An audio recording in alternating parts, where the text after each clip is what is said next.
What's going on, everybody? It's your boy Justin from Justin Paul Sports. Just want to say happy Halloween. As you can see, I am in the Halloween spirit. Yabba dabba doo. We're gonna do some winning like Freddie Flintstone.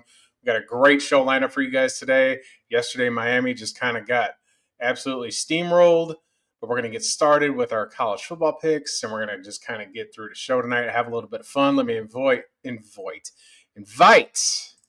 Welcome to the stage, my co-host with the most, the analytical genius from the great state of Mississippi, Bobby from Bobby's Big World. What's going on, Bobby? What is going on, guys? Another weird week of college football. Also, another weird week of NFL football. We'll be talking about all of that, but a really exciting game. If you guys don't know, I'm a Kansas City Chiefs fan, so we have one of our most important games of the season this weekend. We'll be talking about that game first, but yep, super excited as always to talk some ball. Yeah, it's been quite the season. We just want to enjoy everything that's been going on. College football playoff race is really starting to heat up. I think next week we're going to see the first college football playoff rankings. So we're going to see Indiana obviously grossly overrated for their wins against Little Sisters of the Poor and some high school, Kokomo High School in Indiana. And they did beat Oregon, but haven't played much a lick since. So I can't wait. I hope Alabama plays Indiana in the playoff. There's zero doubt in my mind what will happen with that. So it just bye-bye Hoosiers. Bye-bye. We'll see you later. But with that being said, you want to get started on some college football? Yeah, I absolutely think that's a good idea. So let's go ahead and start with, guys, if you are new here, I think most of our viewers are seasoned at this point, but every single week we take 6 college football games, we break down the spreads, give us who we think is going to win, things like that.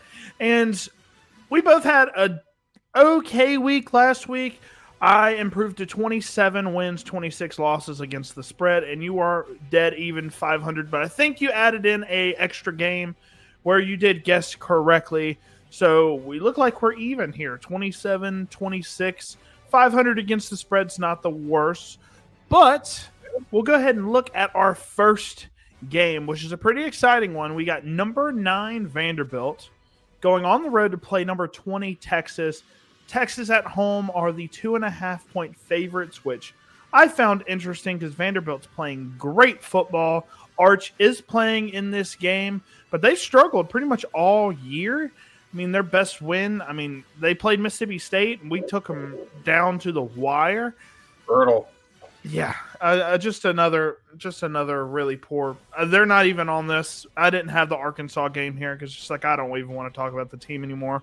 We're winning, we're winning, and then boom, fourth quarter we just have to screw it up and we lose.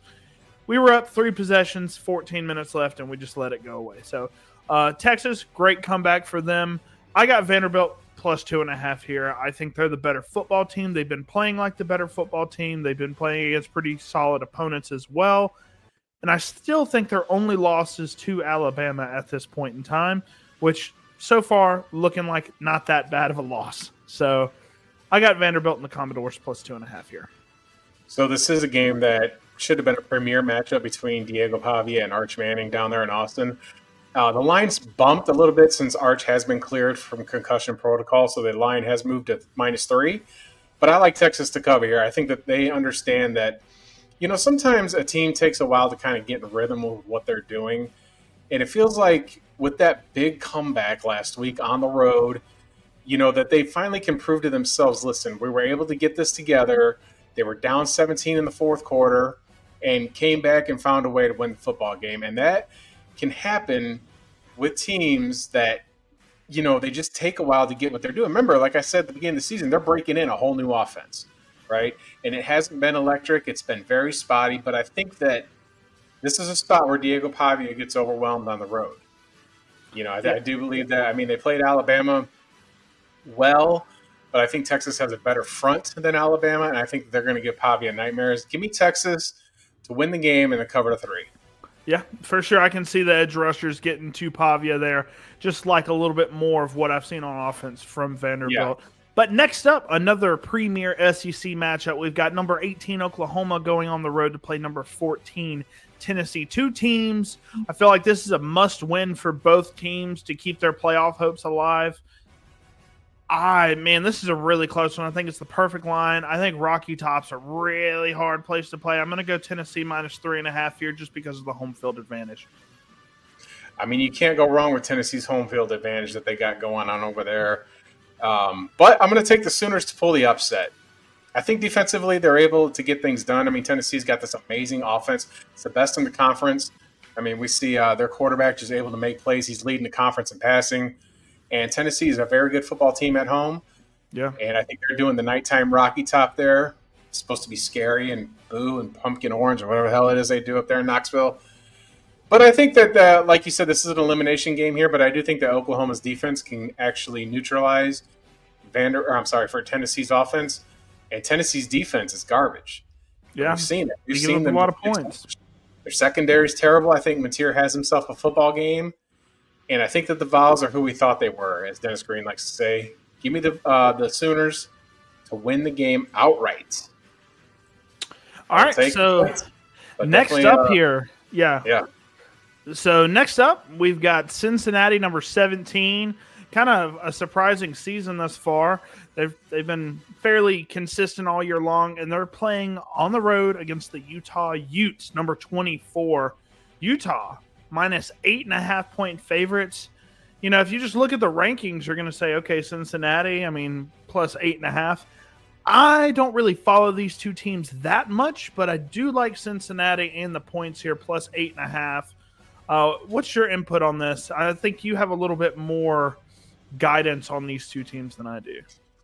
Well, the line has changed. Just for clarification for everybody at home, Bobby does these graphics early in the week, and usually the lines are pretty consistent throughout the whole week, but the line has since changed on this one to Cincinnati plus 10.5. Oh. And when the line's starting to go that way, I haven't seen any news that makes it suggest so, but I'm going to take the 10 and the hook on the road. Yeah. Only because, but since we're doing this for the sake of the show and it's 8.5, I'll take Utah to cover that because I got a feeling there's an injury or something of some sorts. I don't want to sound foolish to my viewers, but I just don't know why that line's changed 2.5 points. There might be a pertinent injury. I'm just trying to take a look here real quick while we're doing this, but Cincinnati has been playing good football, and Utah hasn't exactly been lighting it up. No, all season. They've been really kind of getting it together a little bit here, but I just kind of can't see. I'm just trying to take a look here. Yeah, the line opened at minus 8.5, and it's just moved. I don't see any major breaking news. Just checking in real time here. Just checking one more site that I kind of put things together here. Is Utah that hard of a place to play, man? Because it's not like they're traveling too far. I mean, well, defensively, they've always been a really good football team. This is the same one that Caleb Williams, just absolutely couldn't get past. Because anytime Caleb Williams plays a good football team, he collapses. It's been his entire career. It's been proven in the NFL. But there just doesn't seem to be any. But it's just showing the lines have been changed. Maybe the money's just coming heavy on them. I don't see any major injuries, but I'll take Utah here. I'll take Utah to cover those points. So that's just for the record. Crazy line movement there. Yeah, that's very interesting for sure. Trying to see, we don't have any big news there, but number 5 Georgia going to the Swamp playing Florida. Georgia is minus 7.5 point favorites. Florida, despite firing their coach, has had some decent trajectory upwards in the best not. Hey, man. Oh, like we see it. Go ahead, keep going. Yeah. Georgia as a touchdown favorite. I'm actually going to go against Georgia here. I do think they win the game. I think it's going to be a field goal game, though. I think Georgia late in the season, they've had some, ups and downs in the season for sure. But I think Florida, they have a really talented quarterback in DJ Lagway. He seems to start putting things together here and there. I like their defense a decent amount. I'm going to go with Florida plus 7.5. I think this is a field goal game. SEC games late in the season like this are always nail biters, even if the talent is way offset in Georgia's favor. Well, this is the world's largest cocktail party is what they call this. Every year they have it at Jacksonville. But since they're doing renovations to Everbank Stadium, they're going to move the game to Atlanta, I think, next year. And then the year after that, it's going to be down there in Tampa before they bring it back to Jacksonville. This game's only been played on campus twice. But Georgia, I think, beats their butt in. Like, I think that this is a whooping here. Florida has not been able to play with the Georgia Bulldogs. They've not even been able to compete with them every time they play. I don't know what their coaching situation is going to be down there in Florida. It's a big old disaster piece right now. I'm going to take Kirby Smart in this game to take charge. Gunnar Stockton's going to have a great game. I think that we're going to see Zachariah Branch get 2 touchdowns against this Florida defense. And I don't think Lagway does anything. I think I think Florida fans are kind of getting their fill, but they might have a little bit of patience because of the coaching situation down there with Billy Napier being replaced. Yeah. So give me the dogs to cover. I'll lay the points there. Just a real quick thing on Lagway. I've watched an extensive amount of Lagway this year, and he is not comfortable in the pocket whatsoever, but he gives a little Caleb Williams-y vibes to me at times where he just can make a throw effortlessly, just dead on the money, like 40 yards downfield, just making plays. I've seen him do that a lot this year, but it just has been very inconsistent. He's a sophomore, so I get it. I think he might be something special in the next coming years. He just has to develop. But next up, we've got number 8, Georgia Tech, having themselves a phenomenal year. Still undefeated, I'm pretty sure. Number 8 in the country. They're going on the road to play NC State, who is a pretty respectable program in all honesty. And despite that, Georgia Tech, 5.5-point favorites, even though they're going on the road. Georgia Tech, with that veteran emphasis on veteran quarterback there, they just run a really hard to stop offense at times with the quarterback heavy run game. They were pretty solid last year, had some big wins last year. I like Georgia Tech minus 5.5 here. I think they're really going to keep moving the ball, dominate time of possession, and just have a really hard fought battle against the NC State. What are they? The Wolves? Wolfpack. The Wolfpack. Yeah. It's Halloween, baby. We got the Wolfpack out. The Georgia Tech Yellow Jackets, I think they're going to win by 10, 15 points. I think they're just going to keep it low scoring and low to the ground and just smash mouth football. Yeah, I think the Haynes King's going to have himself a day over there in Raleigh. I think that's where NC State is. Yeah. NC State's been pretty inconsistent. They've had themselves a decent year, but Brent Key is going on a run. He's rumored to be favored for the Florida position. He's rumored for Penn State. He's rumored, not for LSU, but he's rumored for those 2 other schools. Pardon the dogs if y'all hear it. It is trick-or-treat out west. It is dark, so we don't get a lot of them. But nonetheless, I do think that Haynes King is just absolutely working his tail off, and I think Brent Key has shown how to coach this football team without having the biggest recruiting class, without having all the assets that they have, but they're in a conference where they can succeed. Yep. Georgia Tech has a chance to put themselves in position to play for the ACC championship, and I think the streak continues here. I think that they go and just handle the Wolfpack and get on next week very quietly. You know, they're a top 10 football team for a reason. You know, they don't lose. They don't have this poor out-of-conference schedule like Indiana does. But nonetheless, I'm with you. I'll take Georgia Tech to cover the points here. Yeah, and out of all 6 of the lines on here, I'm just going to go ahead and be honest. I think this is the easiest line for me to bet on. Georgia Tech minus 5.5. I think this is the easiest of the 6.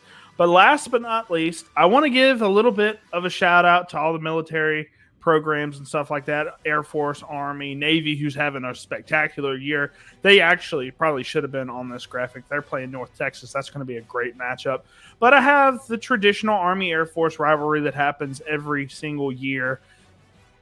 I'm an Army Black Knights fan, so I'm going to take Army plus 1.5 here. They just have the inconsistent offense, but, I mean, they've taken really good teams to the wire, and they've lost to Tarleton State. So it's just they're very inconsistent, but I'm going to take Army here. I think these are always pretty low-scoring games where they're just trying to run it down each other's throats. But it's a classic game that needs to be covered. It's not watched as much as it should. I like Army here, and I cannot wait to see this matchup. I love triple option offenses too. So, why is that? What is it that you love so much about it? Tell the people. So just a little bit of transparency here. I played tight end, and I loved run blocking. I loved various blocking assignments as well, and I was really good at it. So I kind of learned the ins and outs on different formations, different types of blocks, wham blocks, things like that. And just with these offenses, we didn't run a triple option offense at my high school and where I played, but man, just watching it reminds me of the good old days. I literally was watching the 1956 NFL championship. Those are all on YouTube, by the way, if you ever want to go watch them. And it's just great football, man. It's just smash mouth, in your face, hard nosed football, and that's what I like. I like the splash passing plays and stuff too. That team air raid offenses, like to do. But I like the smash mouth football, man. It's just 4 yards in a cloud of dust is my thing. Oh, that's interesting. But I was just curious about that. But we're going to take I'm going to take Army here as well because Air Force's defense is just absolutely just rotten. I think Army's just going to run it down their throats. The line has shifted to where Army's now a 1-point favorite, but even with just that little switch from being the dog to being the favorite, it's not enough for me to take myself off it because I think Army can win this game by a field goal. Yeah, but for sure. I've seen Army play UAB earlier in the year, and UAB was able to do some things, but there were some other parts where they just weren't able to get things done against them. But Air Force just really isn't the team to do it.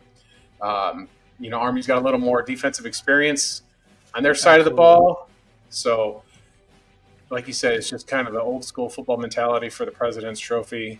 Give me the Black Knights to cover this one. Yeah, give me Army. Absolutely. All right, well, we're going to go ahead and speed through this. Happy Halloween to everybody that's watching. We're going to kick it off with a kind of a spooky matchup here. The Chicago Bears going on the road to play the Cincinnati Bengals. The Bears are minus 2.5-point favorites, largely because the Bengals have an atrocious, and I mean atrocious, defense. I'm going to lean with the Bears here. I like the Bengals and what Joe Flacco has done throughout his 3 weeks there. The offense looks completely different. But Joe Flacco's a little banged up. I like the Bears. They're a little bit more healthy. Luther Burden is out, but the rest of the receiving core is there. So I'm going to stick with the Bears here. I'm a big Bears guy too. So I'm going to take the Bengals in the points at home. I know Joe Flacco's been questionable, but he still has way better weapons than the Bears can cover. Bears secondary isn't great. They're just not. Their pass rush isn't great. Now, the Bengals offensive line isn't elite either. But when you have Jamar Chase down there, you can still make plays, and I like that matchup more so. Flacco showed in the game against the Steelers he's more than willing to whip it down the field. Yeah. And the Steelers have the same kind of defense as the Bears. This game is at home, and I think that there's a little bit pinch of desperation from Cincinnati more than you're going to see with Chicago. I think the Bears are following the similar trajectory that they went down last year where they started out 4-2, and then they're kind of getting – DeAndre Swift is out for this game, so now we're going to have Kyle Monangai going in there running the football. I don't like that. Well, that's okay. And give me the Bengals. Give me the Bengals to get a big home win here. They're going to stay in contention and just keep fighting. Getting that trade for Flacco is one of the best things they could do. So yeah, I'll take this. And they paid basically nothing for him. I mean, they traded a sixth. They traded back around basically, and they got Joe Flacco. So let's go ahead and do this. DeAndre Swift is on this graphic, so I'm going to go ahead and swap these out real quick. So I'll go ahead and give you my ideas on this game. I think Caleb Williams is going to dice up this defense just because it's a really bad defense. It's an obvious game where he's going to get 3 touchdowns. I mean, probably maybe a rushing touchdown on top of that. It's just a banged up defense that nobody really wants to play on it because nobody's really making plays for them. Rome Odunze, they did not have a great offensive showing last week. Rome Odunze still had like 7 for 115 yards. I mean, he's the consistent guy for Caleb Williams. Thought DJ Moore would do a little bit more this year, but it's just been Rome to Caleb. I mean, that connection has been there. And for the run game, they have been wanting to pound the rock. They've really tried to get this run game going similarly to how the Lions were running, the past few years with Ben Johnson. I think Kyle Monangai might have a good a pretty solid game here versus this bad Cincinnati Bengals defense. He's just really good. I liked him at Rutgers. I thought he was much better than a 6th-round pick. I thought he might be a 4th-round guy just because he was so good at pass pro. But I like Kyle Monangai. I swapped Swift and Kyle Monangai there on the graphic. Jamar Chase, I don't know if you know this, no player in NFL history has been targeted more times in a 2-game span than Jamar Chase has over the past 2 weeks. Throw it to him. He's got like 44 targets in the past 2 weeks. That is insane. But yes, Joe Flacco is just like, look, man, I'm just going to throw it to you and you're going to figure it out. So he's a must start. He probably has the most points this week. He has a very good argument to have that at the wide receiver position. And then T. Higgins. T. Higgins has been the deep threat for this team. He's had touchdowns in back-to-back weeks now. He didn't have as many targets as I would like last week, but T. Higgins, man, you got to believe in the talent. Now, I do expect Joe Flacco to struggle a little bit because there's no team that has a better turnover differential than the Chicago Bears right now. They are taking the ball away more than any other defense in the NFL, whether it be fumbles, interceptions, a lot of interceptions for this Bears defense. So I do think Joe Flacco might throw a few picks today or this weekend. So I'm sitting him for now. Chase Brown with the weird, what's his name? Samaje Perine, with the weird resurgence of him over the past couple of weeks being really efficient with the football. Chase Brown has been the most inefficient runner of the football this year. I think they might have more of a split backfield. We'll see. Chase Brown has not been good this year, but we'll see. I'm sitting him for now because Samaje Perine honestly does scare me a little bit. And then I don't think anybody in this receiving room is going to do much outside of Rome Odunze. So I'm staying away from Colson Loveland. He just hasn't been getting the targets. DJ Moore, he's getting some carries out of the backfield, but hasn't done much with the carries. And then last but not least, I'm going to say, whoever's next up, De'Ami Brown, one of those guys, just stay away from him. So yeah, that's my start sits. It's a good list, man. I agree with that. I think Flacco you could start though. I think that he's as long as you got Chase and Higgins back there, I think you can start him. Yeah, he's done really well the past 3 weeks. His best performance with the Browns was 11 points. He hasn't had less than 23 in his 3 starts with the Bengals. I think he's due for a bad game because he loves to throw picks, whether or not his weapons are good or not. And this Bears defense does that more than anybody else. I'm a little bit skeptical on Joe Flacco. But if you have to start him, I wouldn't feel terrible about it. But this next game, NFC North matchup, the Minnesota Vikings. I hope they both lose. The NFC North matchup, the Vikings finally starting J.J. McCarthy again after week 2 where he got banged up a little bit. They're going on the road to Ford Field playing the Detroit Lions, they're coming off a bye. They've had some great success this year outside of a few games here and there. Detroit, minus 9.5 point favorites. I'm going to stick with the Vikings here, plus 9.5. I do think this game's a little bit closer than people expect. It's an NFC North matchup. I just don't think – I think J.J. McCarthy might come in here, do a little thing. I'm not starting him. You'll see that on the graphic, but – they have Aaron Jones back. They've got Jordan Mason. They've got everybody healthy. Van Ginkel's back. They have a lot of pieces here. I think the Vikings keep this close. I do think the Lions win, but it's going to be a close game. I'm going to take the Detroit Lions. It's J.J. McCarthy's homecoming to Michigan. He played football over there and won the championship, even though they cheated. And right there, Ann Arbor is a stone's throw from Detroit. But let's be real, the Lions off a bye. Everybody's kind of healthy. Terry and Arnold's back, but he hasn't been great for the Lions. Their secondary is still a little suspect, but I don't think J.J. McCarthy's worth a lick.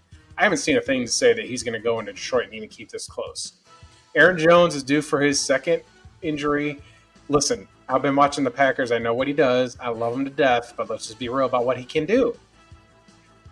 I can't trust the Vikings.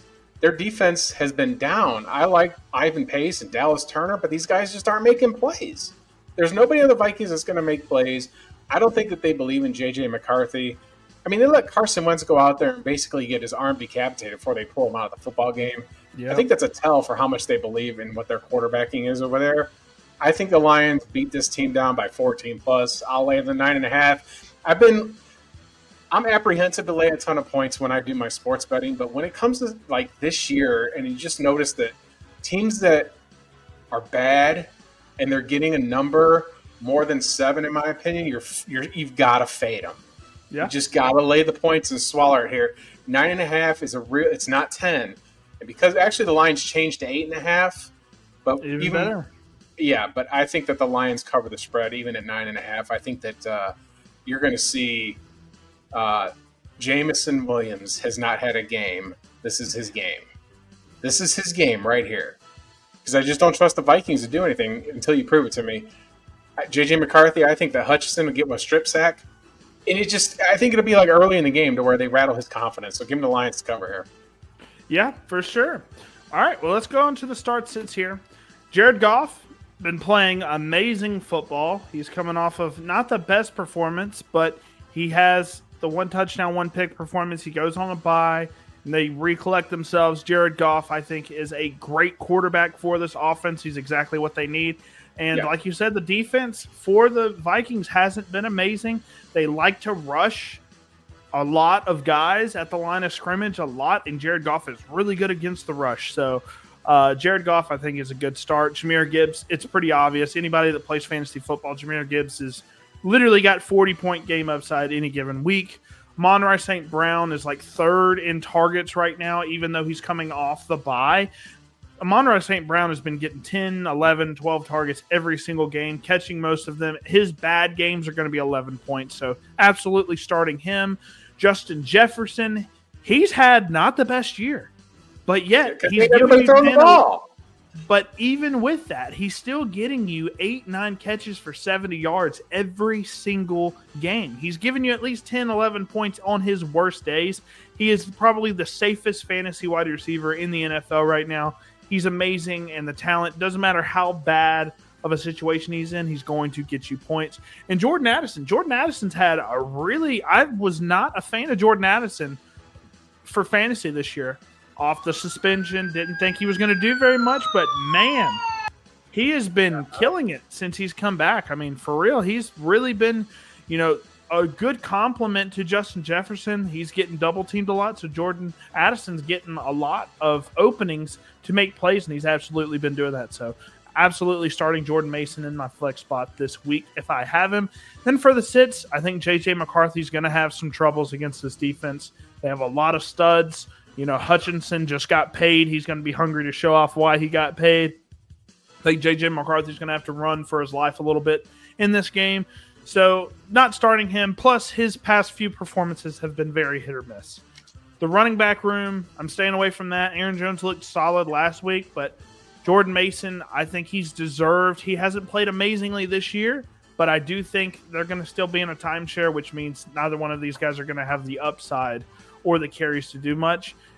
Jameson Williams, I know you said he's going to have a big game, you think. He's just one of those wide receivers I can't start. I mean, he can give you legitimately 0 points on any given week, and you wouldn't be surprised. Like, yep, he got 2 targets for 0 yards, no receptions. So, Jameson Williams, he can get you 5 for 130 and 2 touchdowns easily, but just as easily could give you 0 points, and those are the guys that I'm staying away from.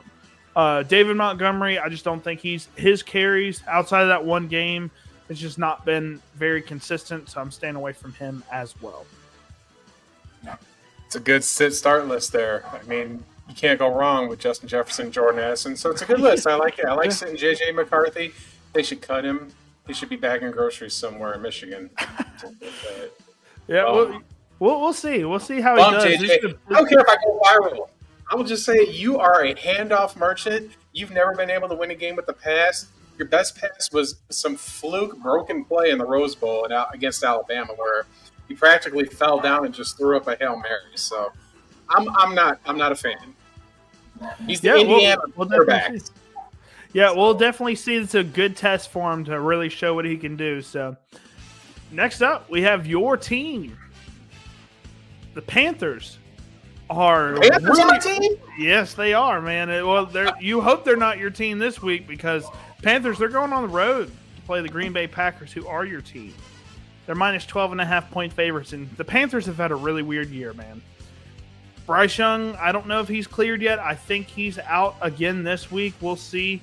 I haven't heard a lot of news on that. Either way, the Panthers are just a team that win really good football games every now and then lose really bad football games. They're very inconsistent, just like the Falcons. The Packers have been much more consistent, but minus 12.5 seems a little crazy to me. They're a much better team, but the Panthers just being this dice-rolling luck team, I'm going to take the Panthers plus 12.5. I think the line's just a little bit too much. I do think they lose, but they could just break out a weird performance where they win, or they don't win, but they keep it between 6 and 8 points. I love Bryce Young. He is playing this week. Good. Out, so that will help. Rico Dowdle is supposed to be the lead back. Chuba Hubbard has been kind of put on the bench. And they've got players that are good enough, and they've executed good enough to keep it within this point margin, I think. The Packers haven't really crushed anybody. They did with Pittsburgh last week. The first half they were losing, and they got it together. But, man, the thing that keeps these lines like this is that Packers pass rush with Micah Parsons, Rashawn Gary, and Devontae Wyatt is back. So I think the Packers can really give it to Bryce Young, and they're going to stuff Rico Dowdle. Let's just be real here. He's not an elite player. There's a reason the Cowboys moved on from him. He just happened to have a great game that 1 week, and has shown that he's a better option than the guy that they're paying. I'm going to take it's so close, but I'm going to take the Panthers to get a late cover here just for the sake of the covering, because that's what garbage time, maybe. Yeah, I think that Bryce Young is, because the Packers secondary, you can get there. Nate Hobbs has been benched, and he's been on a 4-year deal. So they're running with Valentine and Nixon in the secondary, but I do love the Packers front seven. It's an absolute dominant Super Bowl front seven. Edgerrin Cooper and Quay Walker, Isaiah McDuffin when he gets in there, that defensive line. Van Ness is out, but they've got that kid from Auburn that's playing really well, Kobe Wooden. And the Packers have great running backs. I mean, Josh Jacobs can run all over this defense. The Panthers do not have a great pass rush. They've got decent secondary, though. But I'm going to take the Panthers to get a garbage touchdown late in this one. Just late. Just a minuscule little thing. Yeah. I mean, it's a really close line. I mean, obviously the Packers are a much better football team and played way more consistently. But Jordan Love, I think he can have a great day. He's had some up and down performances here and there, but he's been mostly good. Looks like he's, sailing pretty strong with this team, so I do like him. Josh Jacobs, he's just getting a lot of volume. I know you said his volume was getting cut just slightly because Emmanuel Wilson's playing great, but the touchdown upside is there for him every single week. He could give you, 35 yards, but I do think he can get 2 touchdowns as well.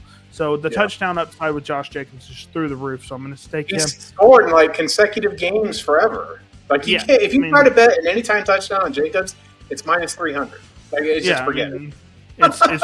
It's like Derrick Henry last year, doing a money line anytime touchdown on him. But then Tucker Kraft, I mean, he has been y'all's number 1 target. I mean, this year, he's just, when he plays, he's making plays for y'all. He's been very good this year. So starting him at my tight end slot, even if I'm making him a flex spot, if I have Tyler Warren or Brock Bowers or something, I'm starting Tucker Kraft, even in a non-tight end premium league. And I do think Rico Dowdle, he's had 3 good performances. He's had the 200-yard game. He had a 160-yard game after that. Then he had to split carries with Chuba, but still put up 80 yards in a losing effort. So I do think Rico Dowdle is worth a start. I don't know why he's coming on so strong. He played decently last year for the Cowboys. 1,000-yard rusher for them. Hey, it was that game against Miami is when he had that breakout game, and that's when the announcer was like, "No!" Yeah, he was going crazy. That's all I hear when I hear his name is that squeal. Yeah. So Rico, I do think, is a solid start.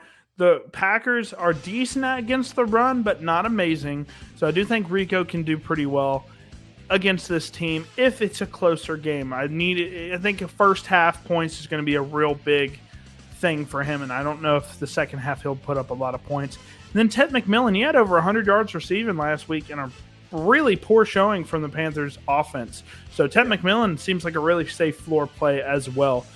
Then for the sits, Bryce Young, I do think he's going to have some troubles against this defense, the pass rush especially. So staying away from Bryce Young, he just needs a little bit more consistency from him for me to really trust him. starting him at my QB2 slot. And then Chuba Hubbard, I mean, he looked decent, but Rico Dowdle has just played better. So Rico Dowdle, I mean, there's no way they're not going to give him the majority of the carries this week. I mean, he's proven it. So Chuba, I think, is like a RB2 in this offense. I'm staying away from him. Any of the wide receivers for the Packers, I mean, you just roll the dice and see who gets the most targets. I mean, Golden's a little banged up. Dobbs might get a touchdown or two. Watson might get an 80-yard touchdown. You just never know with this offense. Y'all spread it around so much that none of these guys are consistent options just because of how y'all's offense works. So staying away from all of the wide receivers for the Packers. They're all great players, but they just don't get targeted enough. I would say that I think you could start Watson because he came off the injury report and already had 50 yards, and Jordan Love is looking for him. So I think he's wide receiver one. I don't think Matthew Golden can get open. Something's up. Something's up with him. I think that he's going to be like wide receiver 2 or 3 in this offense going forward. I do. There's just something. The dude, evidently his temperament on the social medias, what he does and what he says. Sorry, got some hot rods out there, but we'll see. He's going to be the future. I think Dobbs is going to be off the team at the end of the year. But I think Watson, with them being back and giving him the their extension, he's going to get fed the football. Good list, though. Yeah, absolutely. Like I said, Watson can have a bunch of big catches. But next up, we've got the Los Angeles Chargers going on the road to play the Tennessee Titans, who have been the laughingstock for sure of the NFL. I do like the Chargers minus 9.5 here. I think they're going to run the ball down their throat, and we're just not going to get much from the Titans, man. I like the Chargers pretty easily here. Thing is, what are they going to do with Cam Ward? They're just such a disaster piece, right? They're such a disaster. They just traded McCreary to the Rams for picks. We don't know who the coach is. This owner is awful. Titans fans have just one of the worst owners in the National Football League. Justin Herbert's going to be going down to Nashville and just playing that country tune. I'm going to take the 9.5 here, or lay the 9.5. I mean, even though the Chargers are decimated at running back, I think Joe Alt is going to play. And if he plays, it absolutely changes the trajectory. This is going to be another Quentin Johnston game here. This is going to be like a 9-102 against this football team because the Titans, they're looking. I think that there's rumors going around they're going to trade Tony Pollard, and the trade deadline's coming up. Well, the Patriots evidently are in the market for a running back, so that's I think an ideal spot to go. Ramondre Stevenson's out for this game. Yep. So that might be an ideal situation there to get him out of there, but. I like the Chargers. I like them to pass all day. All day. Opposite of Harbaugh ball, I think Justin Herbert has 350 yards in this game. Absolutely lights it up. Could be the AFC Offensive Player of the Week going on down there in Nashville. The Titans are just offensively, Cam Ward looks a little lost. It's a total rebuild. They're going to be picking first in the draft. And I think that they can load up on draft picks by trading out of it and trade to the Jets. I think that's what they're going to do also. Trade to the Jets or trade to the Saints, and Ty Simpson goes to one of those two teams, and you get your pick back in the top 5, and you get a first next year for a quarterback. And that seems like there's a handful of quarterbacks in this draft that are going to be worth a lick. So yeah, absolutely. And we'll be breaking all those quarterbacks down later on, probably in the off season. So be on the lookout. Show will return. Yeah, absolutely. But Justin Herbert, like you said, is going to have a lights-out performance. Against bad teams, he really just dices them up. So I think Justin Herbert's a really good start. Kamani Vidal, I mean, he's been playing great football when he's got the rock. I mean, he's had multiple 100-yard games with a touchdown. So going to start him. He's played great in the absence of Amarian Hampton. Ladd McConkey, he's looking like he's starting to be more consistent, even though his ceiling might not be the highest. His floor has gotten a lot better since the beginning of the season. And Rondé Gadsden II. I talked to you guys about him on the All 22 show. I loved what his film was at Syracuse. And he's really grown into probably one of the best tight ends in football right now, the way the Chargers are utilizing him. He can be used out wide, in the slot, in line, whatever. He's huge, great hands. You have to start him at your tight end spot over guys that are solidified like Kyle Pitts, guys like that. I would very comfortably start. wouldn't start ahead of Rondé Gadsden. The only guy I think in this offense that I would be okay starting for the Titans is Tajay Spears. He had like a 16-point game last week. I think he could do something similar this week, just getting a lot of dump-offs with that pass rush that's coming in. But outside of that, I mean, Cam Ward, no. He hasn't had a good game all year. I don't expect that to change. I don't necessarily think that's completely on him. I think this offense is atrocious. The play calling is atrocious. But, I mean, Ward just doesn't have the weapons or the opportunity to really show anything. Tony Pollard's been super underwhelming despite having a good bit of carries. He's just been very underwhelming. And Calvin Ridley is out, so Elick Eomanor going to put him in the place. No receivers, I think, are going to be worth starting right now. Hassan Haskins, if he does play, he's not going to get a lot of carries because I think Vidal has really put in that first RB1 slot for them.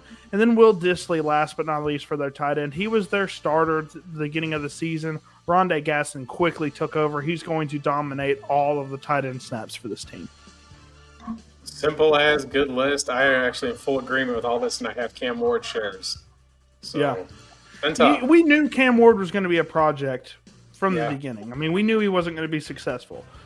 But next up, two teams that are on the opposite ends of the spectrum. The Falcons, who I know you aren't a big fan of. You think they're the laughingstock. I had a little bit of faith in the Falcons at the beginning of the year. I thought the Patriots might struggle a little bit. Flip it, both of those coins on the other side, because the Falcons have been underperforming. They got shut out by the Panthers early on in the season. They got smashed by the Dolphins, who looked horrible yesterday.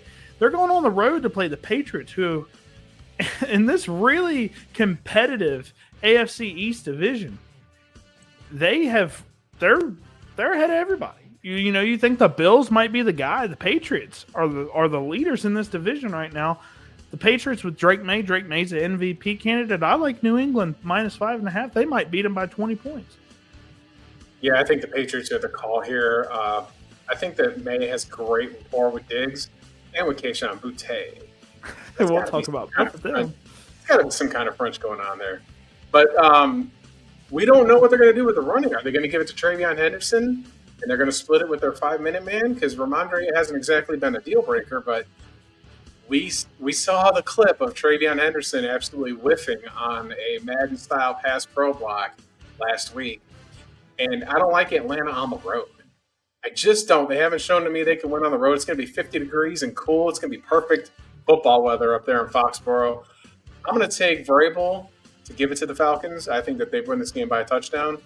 Give me the Patriots to win this game. I think that's a good matchup for them. There's nobody on the Falcons. Like I said, James Pierce has not arrived, so their pass rush just absolutely is not there. Yeah, and absolutely.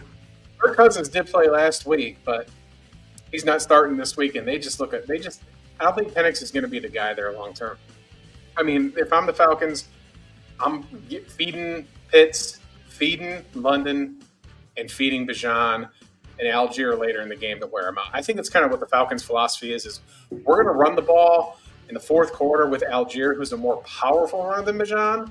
Yeah. He's not as dynamic, but he will make you pay. Like, he reminds me, he just likes to run through you. It's a good running back to have. So, but I like the Patriots here in this one. Yeah, so for the starts for the Falcons, I like Bijan. Yeah, he had a stinker last week versus a really good matchup in the Dolphins. I thought everybody thought he was going to smash them. Gave you 4 points. Really tough, unfortunately, for him. But I do think he'll bounce back. He's very talented. Just wasn't a great game script for him. I do think Drake London might have a really good game as well, despite the quarterback room not playing up to par this year. Drake May, playing like MVP candidate, has the rushing upside. You got to start him. If he's your QB1, you're feeling great about it. Stephon Diggs, he's had a pretty safe floor of about 8 points this year, and he's got the upside of 16, 18 points with the amount of targets that he's getting from Drake May. And Kayshon Boutte, I keep loving to see him on this side of the graphic because, I loved him at LSU. I thought he was really talented, big play guy. Well, he's a big play guy for this Patriots offense. It seemed like he might be a little bit of a bust, but now, last year, he's been cooking about halfway through last year, all the way through this year as well, so very proud of him. For my sits, the Falcons quarterback, whether it be Penix, whether it be Cousins, I don't know if they've announced that yet, But if they have, I'm not starting either one of these guys. They're just not consistent enough options. Tyler Algier, I like him a lot. He's just not getting the amount of carries that I would like.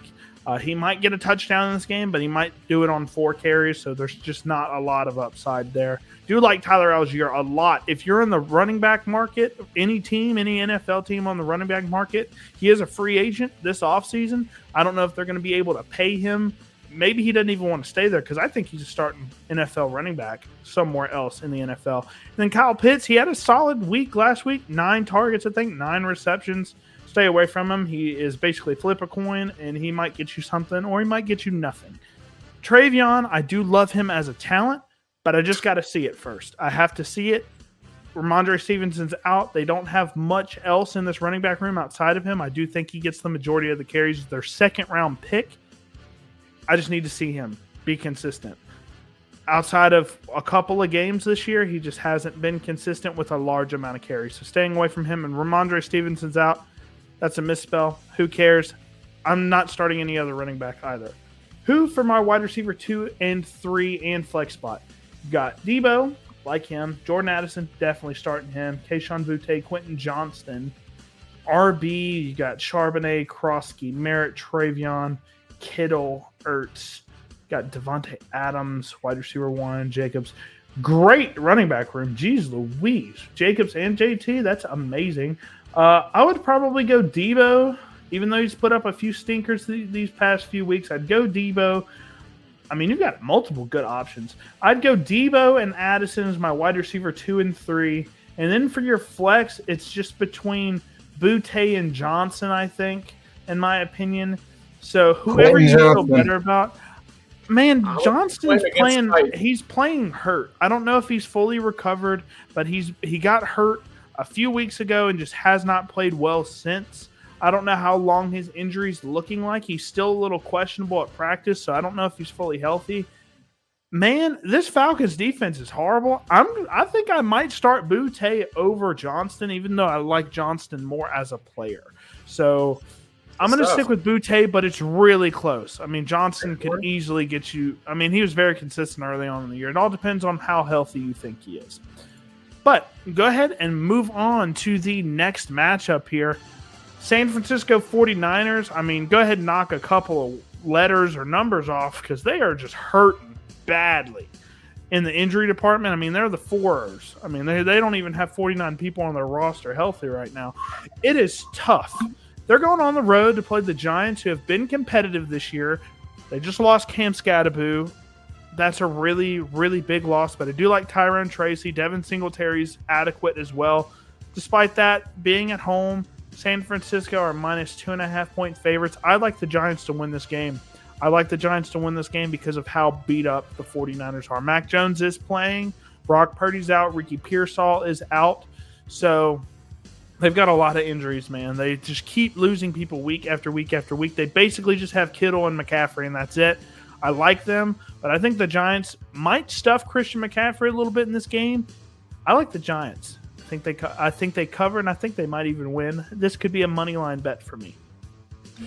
Well, I have to disagree because the Giants are pretty banged up as well. And they got a rookie quarterback going back there. It is at home, and the 49ers do have to travel across the country, but I'll take C-Mac over whatever New York has going on offensively. He's 5 times the player that anybody on that side of the ball. Neighbors is out. People forget that he's out of there, so it's the Wan'Dale Robinson show. All 5'7" of them. Electric athlete. Jalen Hyatt. Is he ever going to show up again? I don't trust none of the Giants' offense. None of it. And it's no secret I'm not a 49ers fan. But I do like what Mac Jones can do. Like, he's shown that he can do it in this offense. Yep. I think that there's going to be a lot of running foot. And the Giants do have a great front four. Like, make no mistake about that. But I think that they're going to be able to scheme around the Giants. I think Dayball is going to be sweating bullets here, unfortunately for him. But I think that if the Giants are patient, give him one more season and one more draft with Neighbors coming back and Scadaboo's ankle being straight on his foot and maybe getting some pass protection for Dart next year, I think that they can make some real noise in the NFC East next year and be way more competitive. Giants have had a string of bad luck here, but I'm going to take the 49ers to win by a field goal here. So I'll lay the points. All right. Well, let's go ahead and look at it. So I do think Jackson Dart can do some decent things against this 49ers defense. I do like him. I do think there might be a little bit of pressure on him, especially with the run game being depleted. I think Jackson Dart can have a pretty good performance here. Wan'Dale Robinson, he's their wide receiver one and has been playing great in that role. I mean, he's an electric athlete. Like you said, he's little, but he's great after the catch. He just keeps just making plays for this team. And then Tyrone Tracy. I think he's going to get all the passing game work. I was not a big fan of Tyrone Tracy. I wasn't a big fan of him last year, but he had a couple of big games. I think he can have a big game here as well, but he's just not a long-term option. In Dynasty, I'd probably trade him unless you absolutely have to have a running back. Tyrone Tracy is not going to be the starter once Cam comes back. And I think Cam is probably going to be out for probably the rest of the season. Yeah, his ankle was sideways. I think that Wan'Dale Robinson is everything that they wanted Rondale Moore to be. Yeah, absolutely. They were very similar players in college. I mean, very similar. Just Rondale just had some drop issues, had some injury issues. Yeah, big time. When he went to the Falcons and blew his Achilles up, I was like, oh. That's the worst injury you can get. Sucks. The worst one. Especially for a receiver. That really sucked. That hurt my heart last year when that happened because I don't know if he ever plays again. But Chris McCaffrey, I don't know if he has a big day rushing. He's had a bunch of games where he just hasn't done much running the football. That's just because the run blocking of the 49ers has been really underwhelming. Yet he's still the RB1 or the RB2, depending on what league that you're in, what league settings. He just catches the football a ton. So you got to start him. And George Kittle, I think he's a great option too. He's been a little inconsistent with his points, but I think with Mac Jones, I think he can get the ball to Kittle and they can get it going with him. But for the sits, you see Brock Purdy there. If it's Mac Jones, I think the pass rush for the Giants is going to give this team some problems because they're banged up on the offensive line as well, the 49ers are. So I'm staying away from the quarterback here. Jawan Jennings playing hurt. He's trying his best, but I just don't think he has any big-time games here. Brian Robinson, stay away from him. I know you guys probably drafted him. Stay away from him. Devin Singletary is okay, but I think Tyrone Tracy dominates the carries here just like he did last year. And Darius Slayton, any other wide receiver can fit here. Whether it's Jalen Hyatt, Darius Slayton, anybody else on this team, I'm staying away from outside of Wan'Dale Robinson. Man, cooking. Yeah, cooking. Absolutely. Good stuff. All right, we're going on to the next matchup, I think. Yep. A really interesting matchup. The Indianapolis Colts going on the road to Pittsburgh. Aaron Rodgers at home. Yet they're the underdogs. Indianapolis Colts 7-1, minus 3.5-point favorites. Shane Steichen and this offense have just been playing amazing football. The defense has been playing pretty good as well.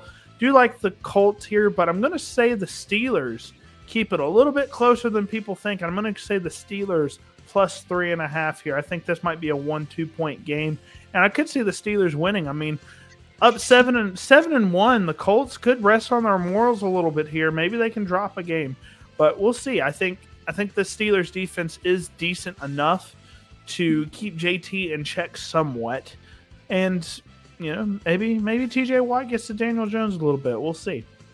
I think it's finally time for Pittsburgh got embarrassed by the Packers on Sunday Night Football in the second half last week. They do get the privilege of staying at home. Indianapolis did absolutely dominate the Titans last week. Absolutely magnificent at running the football. Jonathan Taylor went ballistic on this team. There's even a tweet by the Colts they put out there where they slowed down the offensive line's performance. They do got Tyler Warren. They do got Daniel Jones playing at an MVP level.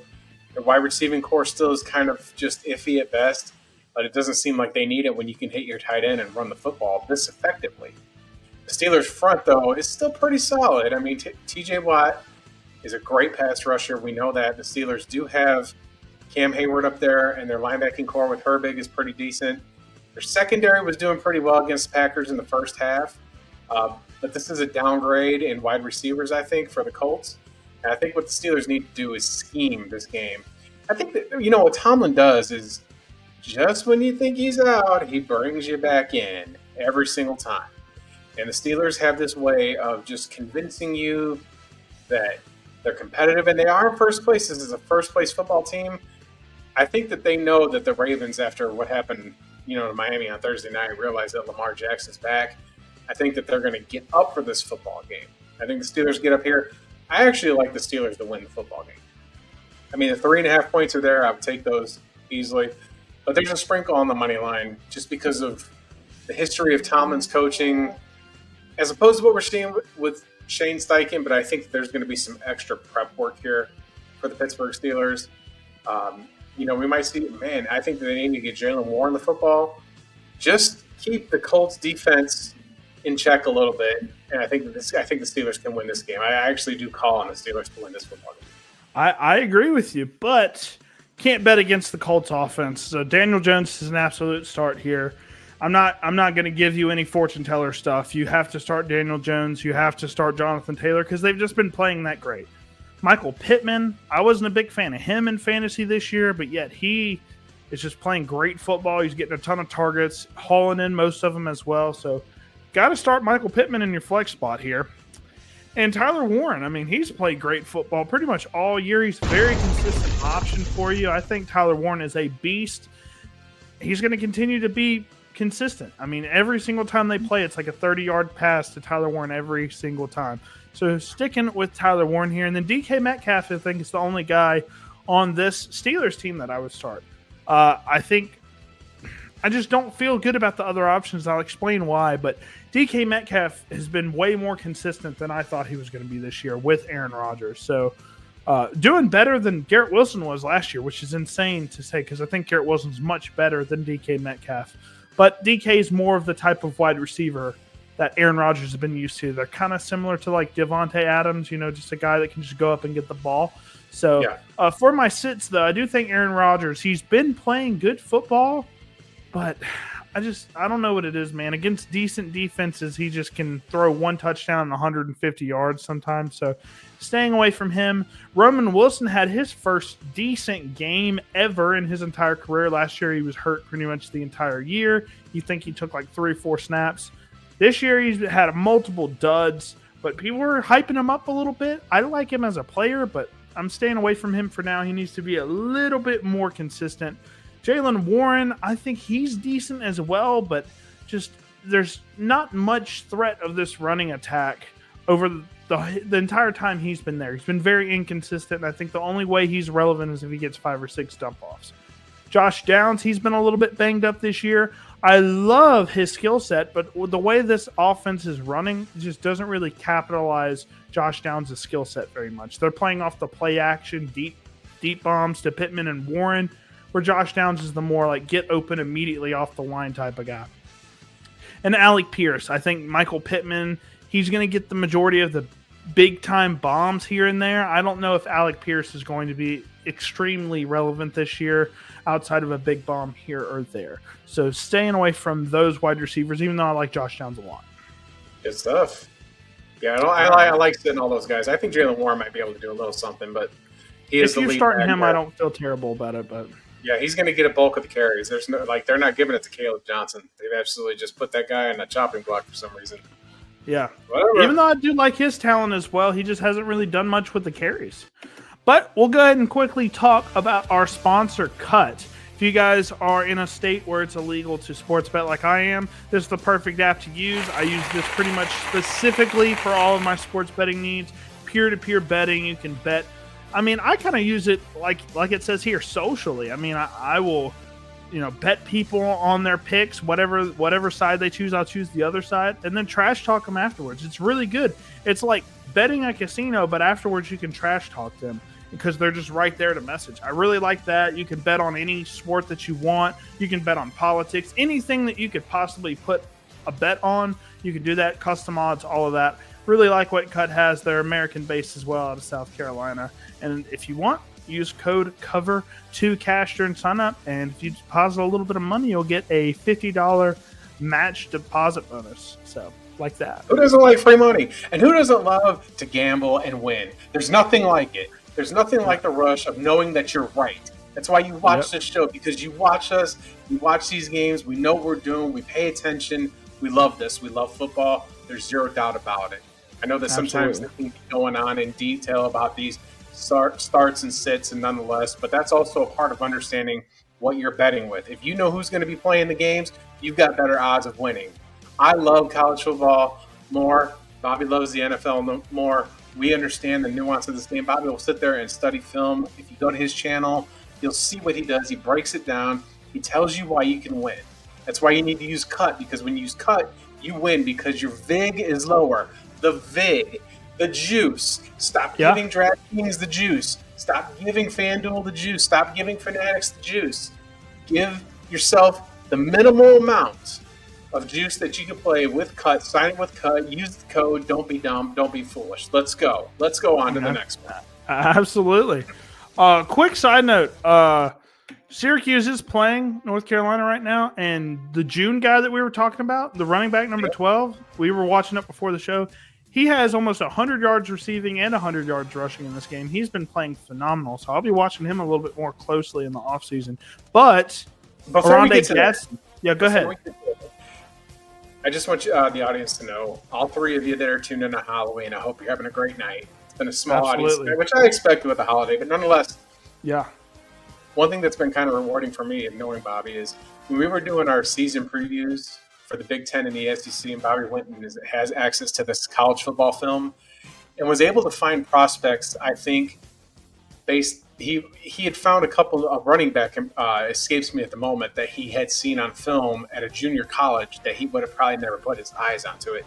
That's the kind of devotion that we're putting to us. And then, like he just said with North Carolina, now he's got a running back he's going to keep his eye on. And if he's draft eligible, he'll be part of what's going on in our offseason plans. Because our offseason, we bring the Fantasy All-22 back. We'll have more film. We'll have more time. Things along those sorts. And don't forget, we're doing the draft live. We're doing a draft live. We're going to do round one with Steven Garcia. He's agreed to join us next summer. And one more announcement before we get to the last of these games. Next week's show will be Thursday. Yep. I have a pre-existing thing that I must attend next Friday, so there will be a show next Thursday. And folks, we can compete with the NFL. We got the numbers. We've got the stats. We got the next-gen brains to do all this stuff. So tune in, tell a friend, like, and subscribe.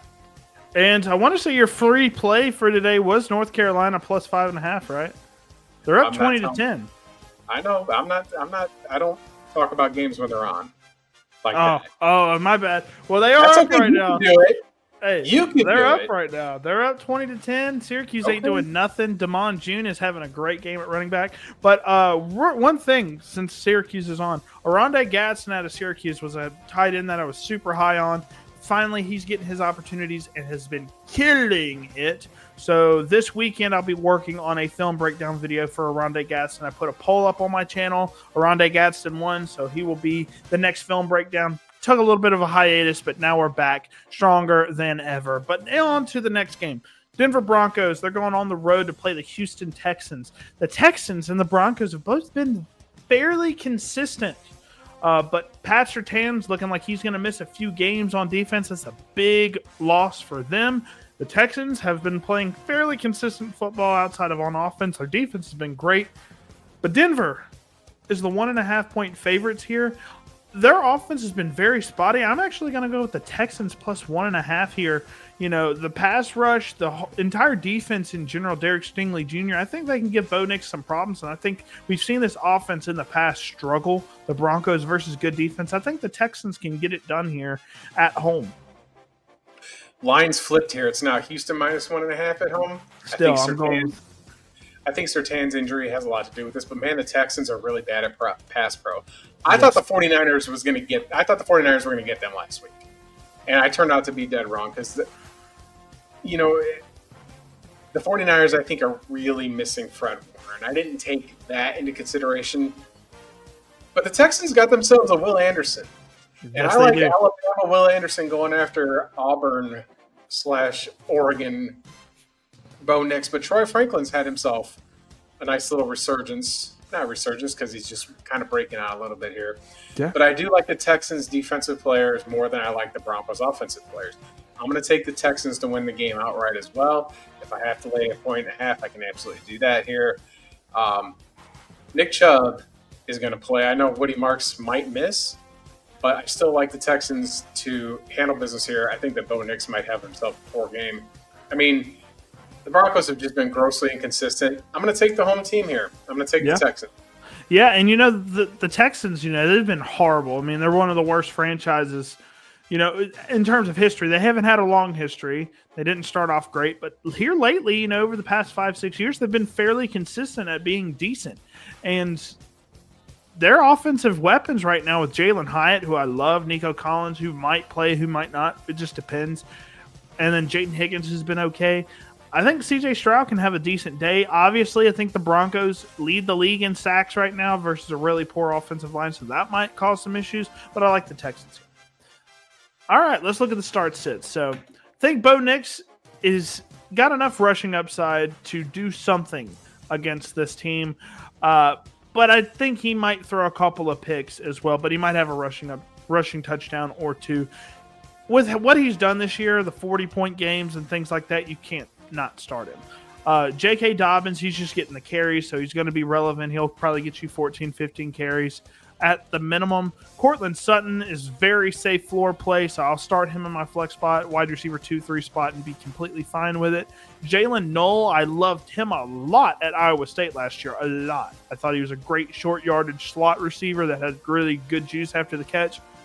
With Christian Kirk being out a lot, Jalen Oles came in, and he's played really good football the past couple of weeks when he's getting snap shares. So I think he might be, if Nico Collins misses some more times, I think Jalen Noel is the wide receiver one for this offense, especially with all the quick pressure coming in. He'll be the dump-off guy. And then Nico Collins. I do think Nico Collins is worth a start if he plays. If he doesn't, obviously don't start him. But Nico Collins has the upside, big play upside of any given play. Sits C.J. Stroud. Stay away from him. No rushing upside. He's been hit or miss pretty much all year. Last week was the first decent game from him, I think over 20 points. Jaden Higgins, stay away from him. I didn't like him as a prospect. That might show a little bit in me sitting him here, but I'm not liking what I'm seeing on film either. He did have a decent game last week, but I'm staying away from him. Nick Chubb, even if Woody Marks doesn't play, Nick Chubb, I love him a lot, but against this defense, I just don't know if he's going to have the juice to really pop off a big run. Marvin Mims is out, so we'll replace him with whoever else is at the wide receiver position for the Broncos. I do think you can start Torrey Franklin, but any of the other guys, Pat Bryant as well, I think he's in tune for a bigger role. I loved his film out of Illinois last year, but just got to stay away from him for now until he gets a more prominent role. Yeah, that's good stuff. I agree. It's just there's nobody really worth a lick worth really out of that start list. I think C.J. Stroud might be okay, but other than that, I agree with sitting all those guys. All right. Well, let's go into the next one. The Jacksonville Jaguars. I want to know the attendance for this game because it's probably not going to be great. But the Jacksonville Jaguars going on the road to Las Vegas to play the Las Vegas Raiders, who have just played really poor football. They started off a little bit strong in the first few weeks, but have just played poorly. The Chiefs decimated them a couple of weeks ago. Jacksonville minus 2.5-point favorites. Even with Travis Hunter out, I'm going to take the Jaguars here. Even if the line swells to minus 5.5. I like a monster game for Brian Thomas Jr. here. I like a monster game for Travis Etienne. I think this is a get-right game. I think the Raiders are an absolute train wreck. I don't think the Jags will miss Travis Hunter as much as they think they will. They might miss him a little bit more in the secondary than on the offensive side of the football. But I still like the defensive front. I like Trevon Walker. I like Hines Allen. I like Okulin. I don't know if I pronounced his name right, but I like the Jaguars players way better. If they just scheme away from Max Crosby, I think that you've got an opportunity here to just go get a nice big road win and keep yourself in the playoff hunt in the AFC South. Give me the Jags to cover. My power ratings has the Raiders winning this game, but I just don't feel it. I just don't see it. I've got to be shown. You got to be the show me state a little bit. Yeah, even if the Raiders are coming off bye, I still think the Jaguars win this game on the road in Las Vegas. All right. Well, let's go ahead and get to the start sits for this game. So I do think Trevor Lawrence can have a decent game here. He hasn't had a really big-time game at all throughout his entire year this far. I thought he would have a decent year with Liam Cohen under center, as their offensive play caller, but it just hasn't happened. Trevor Lawrence is still very inconsistent, unfortunately. But Travis Etienne has had a good year thus far. I think he can have another big game versus this really subpar Raiders defense. And then with Travis Hunter being out, he had 14 targets the last time the Jaguars played, over 100 yards and a touchdown. I think Brian Thomas Jr. steps in with with Travis Hunter being out. I think Brian Thomas can be a really solid option for you. He hasn't had the best year, of course, but Brian Thomas Jr. has all of the opportunity in the world now. Ashton Jeanty, I think he can do a little bit of something out of the pass game. I don't know how well he's going to be doing on the ground, but the talent is there. I'm going to stick with him. Brock Bowers, if he plays, I've had him on this graphic multiple times where he just ends up getting ruled out Saturday night. If he does play, I do think he can be a valid option. But for the sits, Geno Smith has been atrocious this year. Stay away from him. The rookies, Jack Besh and Dante Thornton, I'm sure they hoped for a little bit more out of both of them. Dante's been on the field and got multiple zero burgers. Jack Besh has been a consistent 2-3 catch guy, but he just needs a little bit more consistency out of the offense before I want to start either one of them. Bashul Tootin has looked like, basically nothing this year outside of a big run here and there. And De'Ami Brown for the Jaguars is, he's supposed to be the wide receiver 2 for them now. I'm staying away from it. Yeah, it's been kind of heartbreaking with Dante Thornton. I do believe in that guy, but I think De'Ami Brown is going to get some reps there. Trevor Lawrence does seem to throw him the football. Might be an opportunity for him to get a touchdown this week. So I'd actually start with De'Ami Brown though. Yeah, it just depends on who you have, right? If you're saying De'Ami Brown or Ollie Gordon, obviously Ollie Gordon didn't do much, but yeah, he's a 5-6 point guy, I think. But next up, we've got another game that not too many people are going to watch. The Saints, who are starting Tyler Shuck this week over Rattler. And we'll talk about that a little bit. But they are going on the road to SoFi Stadium playing the Los Angeles Rams. They're 13.5 point favorites. I'm just going to go with the Rams here. I would stay away from this line just because it's so swelled, but the Saints are so bad, man. But I think this was the plan all along, right? They're just like, we understand we're not going to compete this year. So we'll let Rattler start half the year, and then we'll let Shuck start the other half of the year and just see what we got. That's a big enough sample size to see what you got with both players. And if neither one of them are wowing your socks off, then you go with another quarterback in the 2027 draft or 2026 draft. So I think that was the thought process here, even though Spencer Rattler's played just slightly above average, or maybe a little bit more than average, a little bit above average, but still they got to see what they have in their second round pick. So I understand it. It's still crazy to me the Saints picked that guy in the second round. Yeah, because that didn't make much sense. Work out. What are they going to do here? What are they going to do? Because you're going to pick another quarterback again. I don't know. It just I like, first of all, for the sake of the argument, I'm going to take the Rams. I think Puka Nacua is coming back, if I'm not mistaken. He is healthy. So we got Puka going up against Kool-Aid McKinstry, but I think Puka's going to do pretty well over there. I don't think anybody on the Saints offense is going to scare anybody on that Rams. Jared Verse might put Tyler Shuck in a body cast at the end of this game. Saints can't pass protect for nothing. Alvin Kamara's lost a step. They really need to blow this team up. They really need to blow the team up. Not that they necessarily have it, but, man, there's just a lot of lackluster talent on the Saints offensive side of the ball. Rashid Shaheed might get traded. Olave might get traded. Just, bury this team. I'm going to take the Rams to cover here. I think Kyron Williams has 2 touchdowns, and I think it's just going to be an absolute belt to rear end here because the Saints have had the toughest road schedule. They played at Buffalo. They played at Seattle. Now they're playing the Rams. They didn't play that bad in the Buffalo game. Well, nonetheless, I'm going to take the Rams to cover here.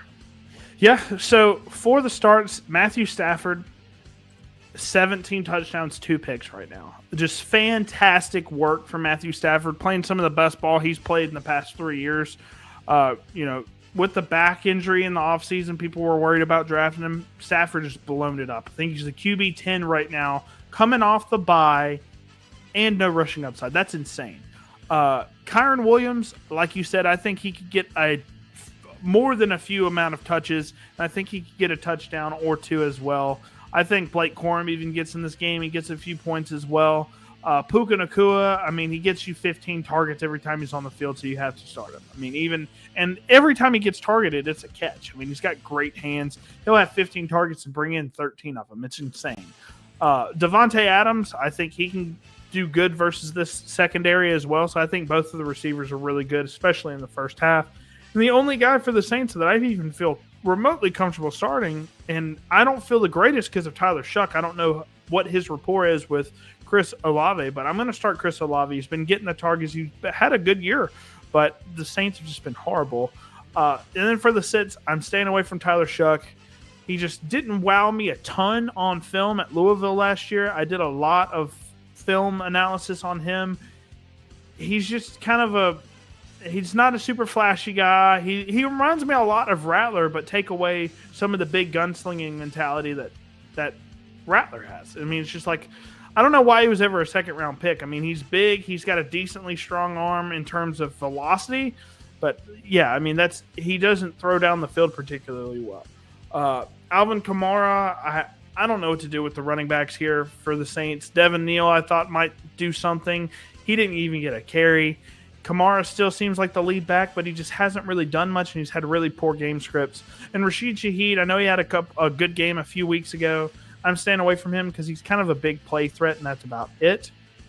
Terrence Ferguson, I know he had a decent game a couple of weeks ago. I'm staying away from him just because he's just not consistent. And then Jordan Whittington, I think for the receivers, I know Puka and Devontae will play. Jordan Whittington, I just don't think has a big snap share here in this game, unfortunately, because they're not going to run a lot of 3 wide receiver sets this game because they're going to be up. Yeah, I can't trust anybody on the Saints to start right now, and the other 2 guys for the Rams just aren't involved in the offense enough to where they're going to make a difference on the fantasy stat sheet. But I still think those guys might get some late looks in the game, but it won't be enough to get you 10 points on that side of the ball. So that's a really good start sit list for this team. For this matchup, probably the best one so far. So good list there, Bobby. Yeah. North Carolina scored again. But if you see the thumbnail, this is the thumbnail for the week. Patrick Mahomes and the Chiefs going on the road to Buffalo, playing Josh Allen and the Bills.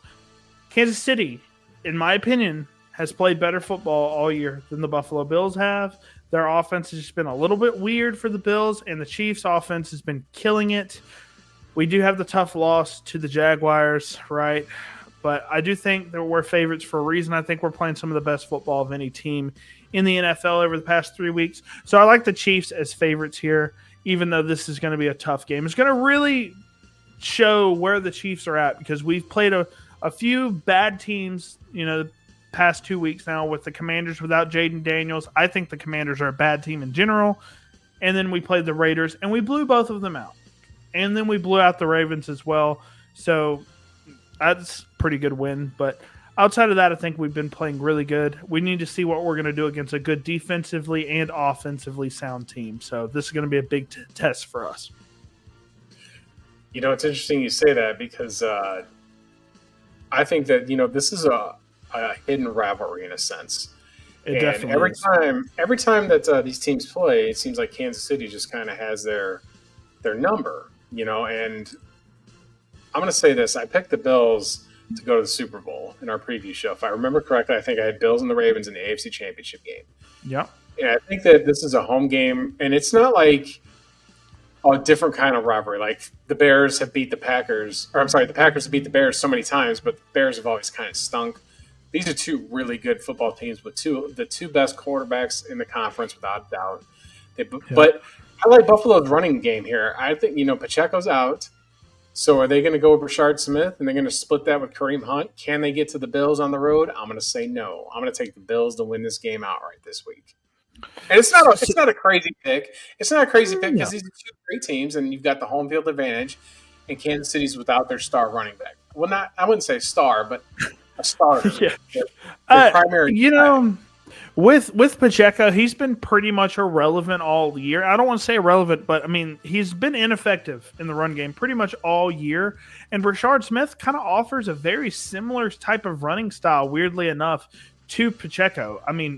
Smith was not running like that at SMU last year.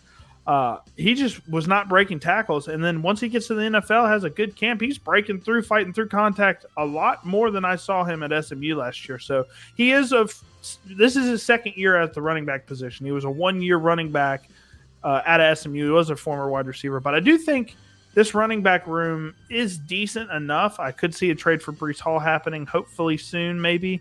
But yeah, I mean, I completely see that. In the regular season, the Bills do beat us more than we beat them over the past 5 years. But when it comes to the playoffs, that's when we have their number pretty much every single time.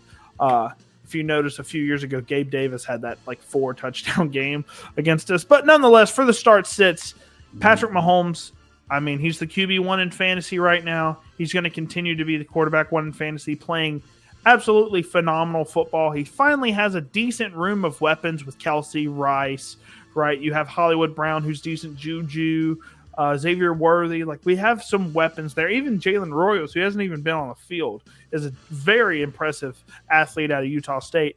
But I like him as a start. Rashee Rice, he's just been phenomenal. Multiple touchdowns in the past 2 games now. He gets ran in the rushing game as well here and there on the goal line. We get really creative on the goal line. But Rashee Rice, definitely a start. Travis Kelce's had a few really solid, consistent weeks over the past few weeks, so starting him. Josh Allen, if you're not starting him, I don't know what you're doing. This might be the first season where Josh Allen is not the QB 1 or 2 in the past 5 seasons, which is insane. Outside of his rookie and first year, he's been the quarterback 1 or 2 in fantasy, which is crazy to think about because he was 2018 draft. But Josh Allen's must start. James Cook is a must start. He had over 200 yards last week. He's been playing great football. I think he's the most consistent running back outside of Jonathan Taylor in the NFL right now for fantasy. So James Cook, both of those guys are great starts. And then for the sits, Hollywood Brown has been messing up multiple times. I think his snap share goes down because last week he had the mess up on the out route that caused Mahomes to throw the interception because he cut the route way too late. What's his name? Marshawn Lattimore basically run the route for him. That was terrible.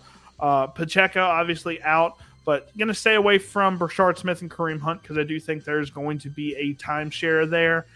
Dalton Kincaid, I thought he was a solid start last week. He gave you 1 catch. Staying away from him. We don't know who Josh Allen's throwing to. You get a little bit of a Packers thing going on where he just throws to whoever he wants, whether it's Keon Coleman, Khalil Shakir, Kincaid. Who knows who he's throwing to? Maybe even Coleman's got to be due.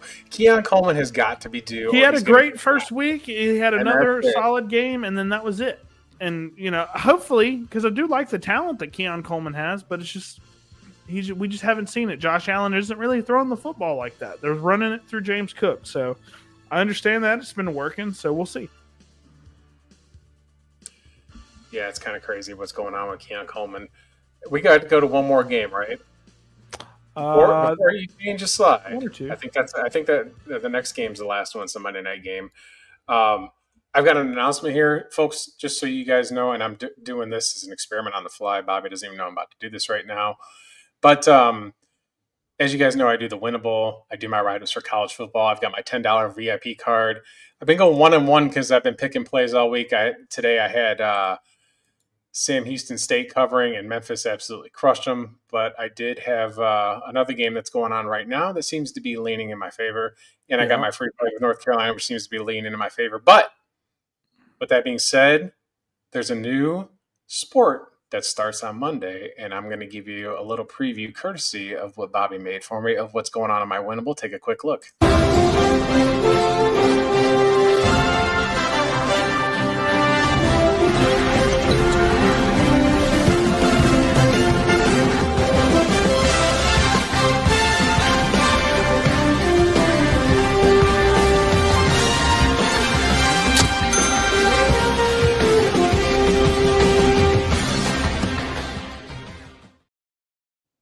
That's right. I mean, I didn't know how that was going to format on the screen, so I apologize for that looking a little silly. But college basketball does start on Monday. I will have daily picks. I'm going to have a $10 college basketball paid program as well. That is my favorite sport that's not football is college hoops. NBA, not so much. And Major League Baseball is really tough for me to bet on. But that does start on Monday. Make sure you check out my Winnable. I have been cooking, folks. Cooking. Winning record on my free plays. Winning record on my paid plays, 21-8 on my paid college football program, $10. You pay $10, you get these winners. What's wrong with you? Or you can sit there and be broke. I mean, no offense, but if that's what you want to do, then that's your choice. I give you the free plays, but I also give you the, you just get behind that paywall a little bit and not asking for Nothing that you don't pay in VIG. You pay 10% for VIG. Hell, you could pay me and bet on cut and save them a break even. That's how you do it. But nonetheless, let's just get on to our Monday Night Football matchup. We've got the Sunday night game, which is the Seahawks and the Commanders, which I think easily Seahawks minus 3.5. Jaden Daniels has been a little bit banged up. Terry McLaurin is probably out for a significant amount of time after re-injuring his quad, unfortunately. Ja'Cory Krosky-Merritt hasn't done much in the past 3-4 weeks. I like the Seahawks. Their running game isn't super impressive. The Seahawks isn't, but I mean, JSN has been killing it. Cooper Kupp seems to be fully healthy. Yeah, I like the Seahawks easily here. I don't. I think the Commanders pull an upset here and win this game. You got team traveling from the West, going out East. I think we're going to see Deebo Samuel have himself a game. I do believe Jaden Daniels is playing, correct? He should be playing, yeah. So let's see how the Seahawks, because the Seahawks have shown vulnerabilities on defense here. I think the Commies know that their season is up on the line here. Desperate teams, desperate measures. Give me the Commies to cover, home crowd. And again, we've got to really see what they're doing with the Seahawks running the football because they, for some reason, don't want to. They want to make sure Charbonnet gets the rock more than Kenneth Walker, and it's inefficient running. But if that's how you want to run your offense, go right ahead. I just think that the Commanders this is one of those games where it's just a home dog win on a primetime matchup, which they should put the Chiefs and the Bills on Sunday night and put this in the it's definitely interesting, right? I think it's just because it's media Sunday rights night football every single time for the Chiefs. Like, they're prime time pretty much every single time. So I understand giving the Chiefs a break from the night games, right? Because people do get a little bit tired of us being Sunday night, Monday night football all the time. So I get it. But on to the start sits, I will say the guy at the top of my list here is Sam Darnold, a guy who I've been pleasantly surprised with. I said this, and I will eat crow here. I did not think Sam Darnold was going to be very efficient in this offense. I thought the offensive line was going to give him a lot of issues, and once he gets issues with pressure, he starts throwing it to the other team. Well, he hasn't done that this year. He actually leads the NFL right now in yards per attempt, which is a very good stat to lead in if you're a quarterback. So I think he's going to carve up this defense for the Washington Commanders, and JSN's going to be the primary beneficiary of that. Jackson Smith-Njigba has been playing better than pretty much every single wide receiver in the NFL thus far. Very consistent, very awesome after the catch as well. So I'm starting him. Jaden Daniels has the rushing upside. Maybe not the most consistent passer this year, but I mean, we knew that. I mean, last year he wasn't the most consistent passer either, but Jaden Daniels nonetheless I do think is a start. Deebo, I agree with you. I think he's going to have a big game. I mean, when Jaden Daniels plays, he's just spamming it to Deebo over and over. This Cliff Kingsbury offense loves to run Deebo Samuel into the ground, and Zach Ertz I think is a fairly consistent option at your tight end spot. He can catch a touchdown here and there and get you 4 or 5 catches. For the sits, I don't like the running back room for the Commanders. I loved Bill Merritt's film at Arizona/New Mexico, but he just hasn't had a lot of consistent running outside of that 1 week. So I have to stay away from him until he shows to be a little bit more consistent. A.J. Barner, he was really hot a couple of weeks ago, has since then cooled down. Cooper Kupp had one big game this entire year. I don't know why he still has a 10, 11-point projection. He is not the 2021 Cooper Kupp anymore. He's more of a role player in this offense. So staying away from Cooper Kupp. And then both of the running backs, I think Kenneth Walker is more of a sit than Zach Charbonnet because, like you said, Zach Charbonnet is getting the goal line work. He's getting more carries in general. So Kenneth Walker, unless he breaks one or gets a big-time catch, he's just not a guy that I'm comfortable starting.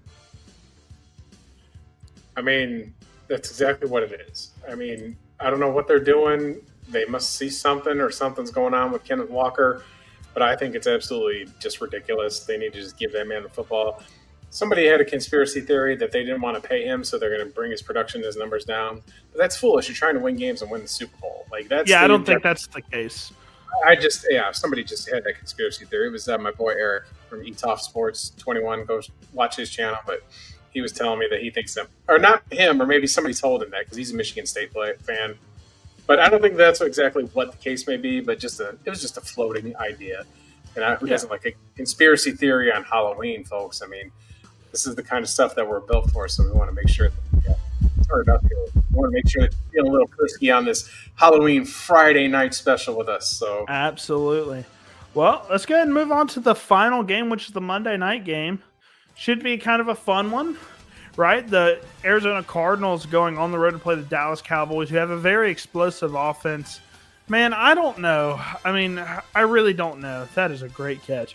I just don't know. The Cowboys have been really good on offense, but pretty terrible on defense. And the Cardinals have been very inconsistent on offense, but have a pretty solid defense. So it's a very kind of evenly matched chess match between a good defense and a bad defense, and a good offense and a meh offense. I do think the Cowboys win this game. It's a game that they should win because Kyler Murray just hasn't been consistent, and if he does even play, we'll see. He should play. But, I mean, the run game is completely depleted. Their top two running backs are out. So, yeah, I'm going to go with the Cowboys here.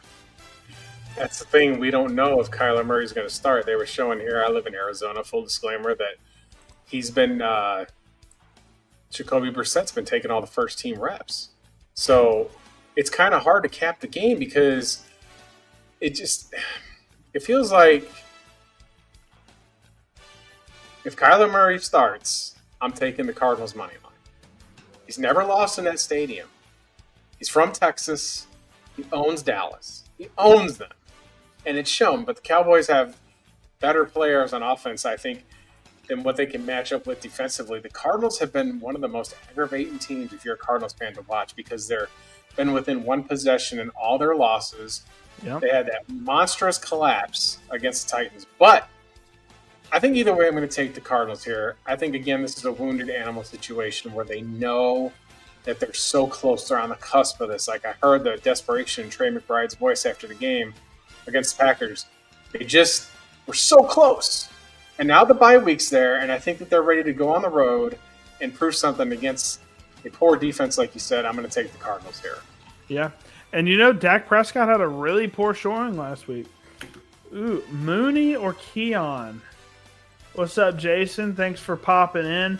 I'm going Keon here. I have Keon as a sit, but I do think his ceiling's better than Mooney because, I mean, you just got to take the guy that has the better role in the offense, which I think Keon has the better role in the offense, and he has the better quarterback in Josh Allen. And, I mean, the Chiefs are a great defense, but, I mean, the Falcons are playing a pretty good defense as well. So, yeah, I'm going to go with Keon there, definitely over Mooney. But last start sit for this show. Thank you guys for stopping in for Halloween. Absolutely. Thank you guys so much. But for the start sits, Dak Prescott has been playing at an MVP level. Can't believe I'm saying that.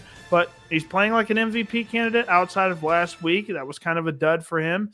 But, I mean, you can't argue he's been playing very good outside of that. So I'm going to stay with Dak Prescott against this decent defense.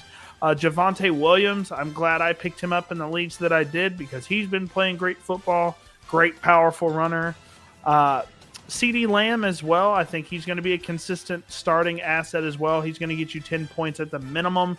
And George Pickens, I did not think he'd have a big role with CeeDee Lamb there, but he is still putting up points. This offense is still getting their pass catchers points. So definitely going to stay with both of those guys on my starting lineup. And then the only guy for this Cardinals offense that I feel super comfortable starting right now is Trey McBride. Because I don't know if you saw the stat, but Trey McBride has more touchdowns in 2 games with Jacoby Brissett than in his entire career with Kyler Murray. Thank you so much, my Jason. Appreciate you for tuning in. What a game. Like, what a week. That's our last game of the week, right? Yeah. And for the sits, you see baby Kyler there. If it's not baby Kyler, it's Jacoby Brissett. I think Jacoby Brissett's solid, and he can get you some wins for your franchise, but not a consistent fantasy quarterback. Bam Knight he's their RB3, RB4. I mean, there's a reason he's the RB3, RB4. I think he's okay. He's serviceable, but he's not a guy that you want to start. Jaden Blue, stay away from him. I did not like him as a prospect at all. He was actually my lowest graded running back of the 35-40 running backs that I graded last year. Just not a big fan of him. And any of the wide receivers not named Lamb or Pickens, they're just not going to get enough targets. So staying away from them as well. Now, I will say if your league does do like punt return, kick return points, like yardage, Turpin's worth the start, but outside of that, no.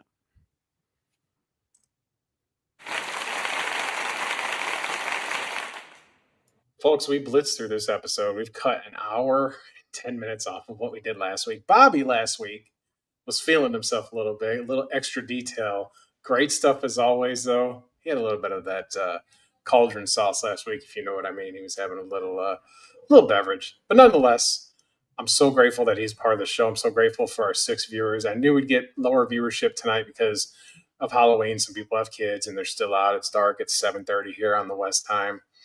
And like I said, next week we're going to have a show on Thursday. We're going to compete with Thursday Night Football next week because there are some things that I do have to take care of here, and I will not be able to make the stream on Friday, but we will have the stream. Bobby, is there anything you need to promote? Just be on the lookout probably Monday afternoon for the Oronde Gadsden breakdown. I'm excited. I'm churning through his film. I actually went through a lot of his film today, so I was actually really impressed with what I saw from Oronde Gadsden. So excited to break him down and show you guys what I think about him. I was going to do Cam Scadaboo, had the video pretty much finished, and then unfortunately he breaks his leg in half. So not going to post that one. You know what you ought to do with that footage that you've made with it already, right? You've already made the video, right? Not the audio, not the voiceover, but yeah, everything else is done. It's just a suggestion. Skip your voiceover, take out all your texts, and just say 2025 tribute to Cam Scadaboo and put it with some music and just put it out there. I bet you get a ton of views, ton of likes. Of course, Bobby's monetized. He's got tons of viewers. He has tons of subscribers in lead time. I can't do all that.